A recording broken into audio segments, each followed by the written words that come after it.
everybody. We are back in the same clothes because it's the same day.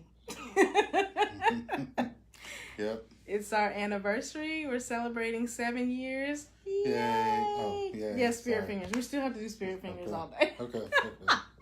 Yay. So, today is our anniversary. And, I guess I should say, if you have no idea who we are, we're Catherine and Jermaine. We're the creators behind Yoked, where we're teaching people that godly marriages start long before the ring and helping couples to maintain, happy marriages built on strong foundations. I may say random things because I'm exhausted, but, let's just keep it real. I'm tired. I stayed up all night making sure that I could put some stuff on sale for everybody. So make sure you go to the website. Today is the only day that you can get the Seasoning Your Words gift box on sale for $33. So make sure you head over to the website and do that. Mm-hmm. But what we want to talk about on this live tonight, we have been sharing our story as part of Family Stories Month for the month of November. And last week we ended the week talking about dating with intention and how it's not a woman's place to pursue a man because the Bible says that he who finds a wife finds a good thing, and how men who are dating need to be intentional and honest with what they're doing and how they're in a relationship with a woman. Like, if it's not going anywhere, let us know because we can move on. It's fine. We hold on to hope. So what we wanted to talk about tonight was what that looks like when you get those things out of order. And we want to do that talking about what happened with us. We've been married for 7 years. We've been friends for 11 years. We were friends for 11 years. Then we dated for 2 years. What? We weren't friends for 11 years first. No, sorry. We were friends for 2. My bad. I'm tired. In all, we've been friends for 11 years. Right. But when we met, we were friends for 2 years. We dated for 2 years and then got engaged and got married. Mm-hmm. That's right. Yes. Okay. Math. So when we dated, I pursued him, like really, really pursued him hard. You mean before we dated? Yes. Uh-huh. Yes, even after we dated, I think I was pursuing you more because at that point I was like, okay, we're dating now, let's get married. Let's do that. Like, I was ready. Yeah, you were. Before me. Yeah. So I was ready for, at least in my mind, I was ready for marriage before he was. Mm-hmm. And because we kind of did that out of order, there was a lot of, I guess, pain and heartache and struggle, and there was a lot of discord in our friendship because of that. In the beginning, yeah. It was smooth until it wasn't. Yeah. So we're going to be like super duper honest and very open about this. I guess I won't give all the gory details. I don't know. Maybe no need for gory. But no need for gory. Yeah. So what happened was basically I was, so determined that we were going to be dating and that he was going to be my boyfriend and my husband that I pursued him. Like, I, did all the girlfriend stuff, was doing all the wife stuff. Whatever you want to read into that, that's what was going on. And he was constantly saying that you're not my girlfriend. I'm not in a relationship. I don't want to be in a relationship. But his actions did not match his words. So as he was telling me that he didn't want to be in a relationship and we weren't dating, everything we did, because we were doing everything together, we were visiting each other's families, we were doing all the stuff that people in relationships do, but we weren't together. So do you want to talk about that? Like, where you were kind of coming from Yeah, so with me, I was, coming out of a marriage, a pretty serious relationship. You call it a marriage. So, and that didn't end on the best terms. I had to do a lot of, I did a lot of self reflection, a lot of like thinking and like what happened, where did I go wrong, like replaying the details of that relationship and really thinking about myself as a person, as a husband, as a boyfriend, as a male in this life. I really had to think about that and think about what I was being told and the guidance and advice I was being given from other people, and really having to say to myself, is what they're saying making sense for my life? Mm. And so when it came to relationships, I didn't want a relationship like everybody else's relationship where, um, so quite honestly, I see like jokes about marriage irk me. If you didn't know that, you know it now. Yeah. Jokes about marriage, especially when it's like, you know, happy wife, happy life, or, when people say, was was what's yours is what's hers is yours. I mean, what's yours is hers, and what's hers is hers. Yeah. Jokes like that, they bug me to no end because people try to pass off their reality in jokes and then try to put it on you, and I don't like that at all. I don't like when people, especially people who are older than me, and guys that have been married for umpteen years and they're unhappy, so they kind of mask their unhappiness in jokes like that, Mm-hmm. and I cannot stand when they try to give me advice. Like, shut up. Just because your life, just because your marriage is screwed up, don't mean you got to speak that into my marriage. My marriage is awesome. Keep that over there. Right. So, and I'm pretty sure you probably hear those jokes too. Yeah, and then like when people say, the old ball and chain, and I'm like, why would you describe your wife that way? Like, That's if you feel that way terrible. about your wife, then why are you married? Uh, So, Yeah. I'm having to balance all that, and then I'm watching TV shows where the guy is made to look like the stupidest person in the world. He has to depend on his genius wife to get him out of some sort of ordeal he's got him in. And I was just like, this is not making sense. Why are people like, and so it got down to the whole the labels of, boyfriend and girlfriend, fiance, husband, wife. And I was thinking, like, I don't want a girlfriend that I then have to spend time with, say I love you, call her all the time, and text her all the time. I want I want to first spend time. I want to first find the person that I want to spend all that time with. The person that I want to say Mm-hmm. I love you to. The person that I want to say or text in the morning, first thing when I get up, or you know, and then call that person my girlfriend. Yeah. And so as we were getting closer, I was doing my best not to put a label on a relationship to determine how I would treat her. I didn't want a label to determine how I should treat her.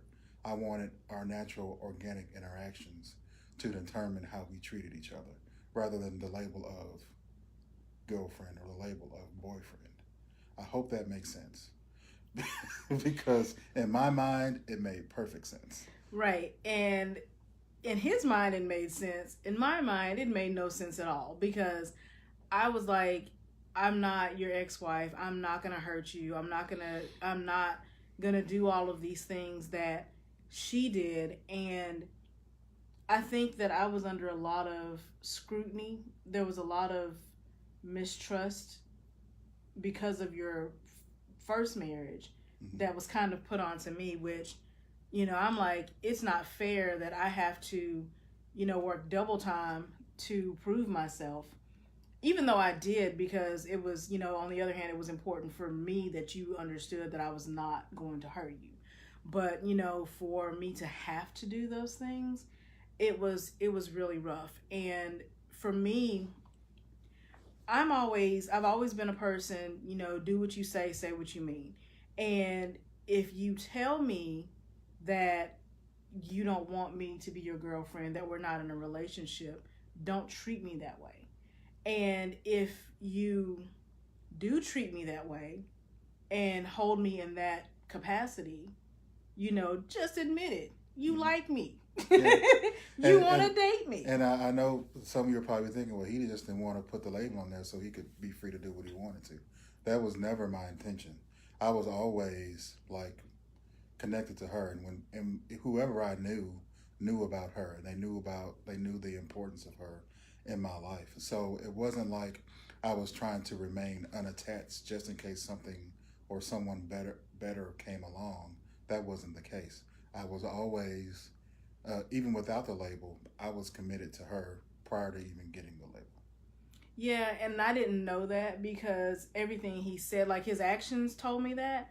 But when I would ask, hey, what are we doing? It was, this is not happening. This is not what we're doing. I'm like, dude, this is exactly what's happening. And I was really just trying not to follow the same path I did the first time. Right.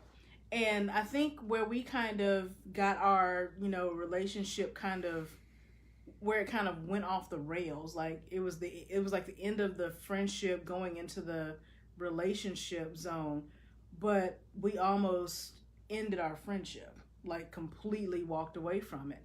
And what happened was, I think you were at my apartment one night, and the same conversation came up where I was like, look, what are we doing? Like, you keep treating me like I'm your girlfriend. You're acting like you like me.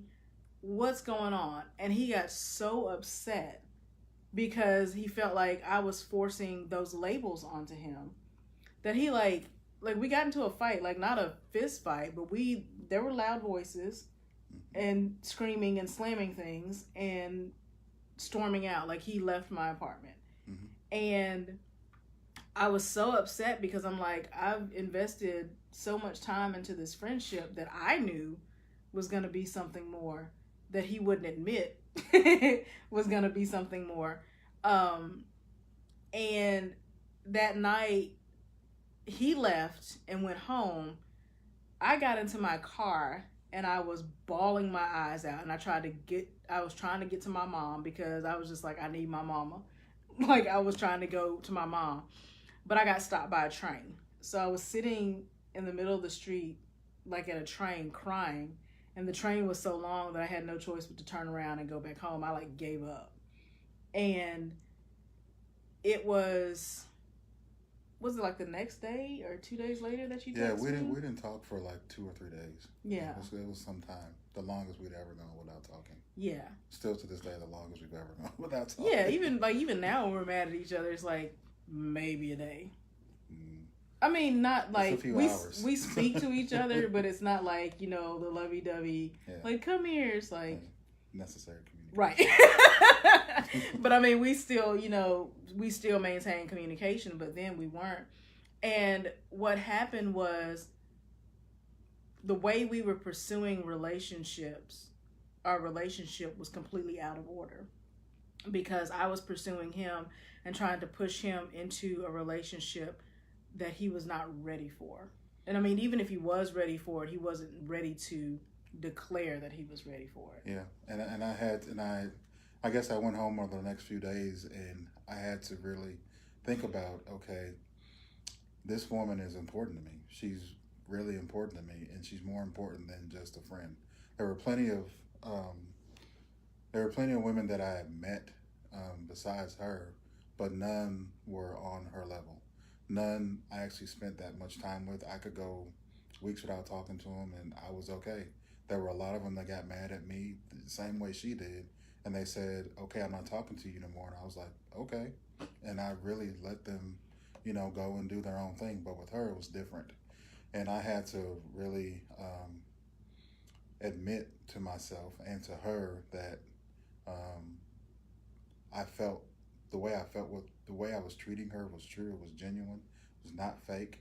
And if I really needed to have like she said, have my actions match what I was saying, because they were not. I was saying, you're not my girlfriend, but I was treating her like she was. So that Yeah. happened. And I mean, it's we can, absolutely, of course, have this conversation now and talk about it. Um, but the lesson in it for those who are, for women, and I'll speak for women who are with someone that they really want to be with and they're pursuing him, like being available and spending time with someone and pursuing them are two different things. I was like full blown pursuit, like I'm gonna catch him and reel him in. And you're not supposed to pursue a man.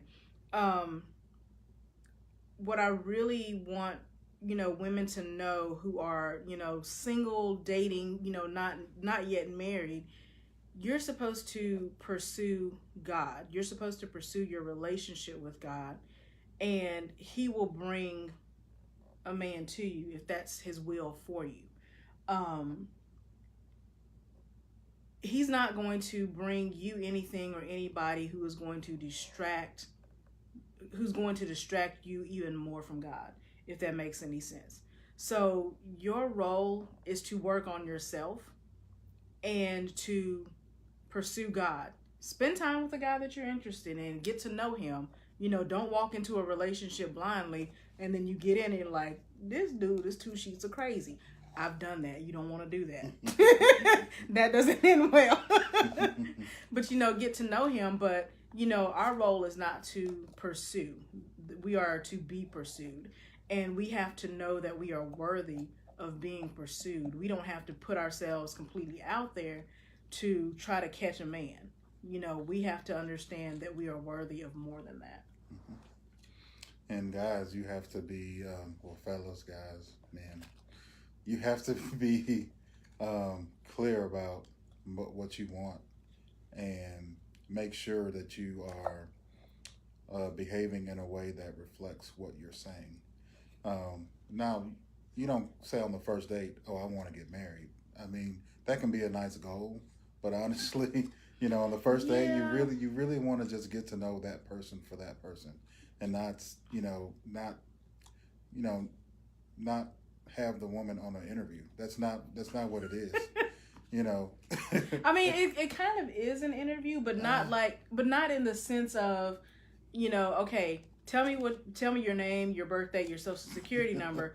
What's your favorite animal? What do you want to be when not like that, but just little clues, like get to know them.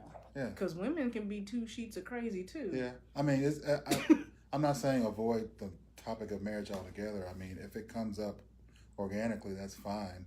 But at the same time, don't try to go in there, like y'all in premarital counseling already. I mean, you really just want to get to know the person for who they are and not necessarily read anything into what they say, accept them for who they are. And, if you like them, ask her on another date. I mean, that's usually how that's supposed to go.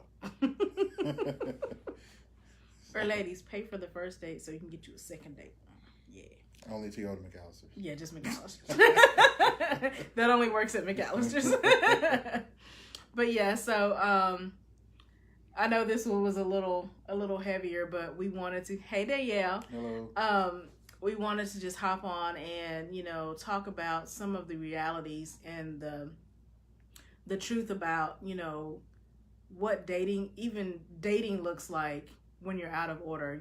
Being out of order in marriage, that's a whole other conversation. Mm-hmm. But it does when you are out of order in your dating. That does have an effect on where you go, mm-hmm. Your self-esteem. Mm-hmm. Because I tell people all the time, when I met you, I realized that I wasn't the woman that you deserved, and more importantly, I wasn't the woman I deserved, because I had pursued so many other men in relationships because my goal was just to get married. I wasn't even in a place where I was pursuing my relationship with God. I was just like, here's a man, he looks decent, he acts decent, let's do this, And because of the way that I relentlessly pursued guys in the hopes of me getting married one day, it had emotional and spiritual and mental consequences on my own life. You know, there was a lot of, you know, self-esteem stuff that I had to deal with because I was pursuing men instead of pursuing God. So, yeah. Well, are you ready to eat? I'm ready to eat. Okay. So we got to go get fancy because, you know, it's our anniversary dinner. But I'm old enough that I'm like, if we didn't have dinner plans, I could totally go to sleep. I am that age where sleep is fun. But anyway, and again, the sale ends at midnight tonight if you want to get your Seasoning Your Words gift box to teach you how to talk to each other in a way that is sweet to the soul. It's on the website. Sale ends at midnight tonight. We love y'all. Thank you for sharing our anniversary with us. We'll talk to you later. Tomorrow. We'll talk to you tomorrow. Tomorrow. Bye. Bye.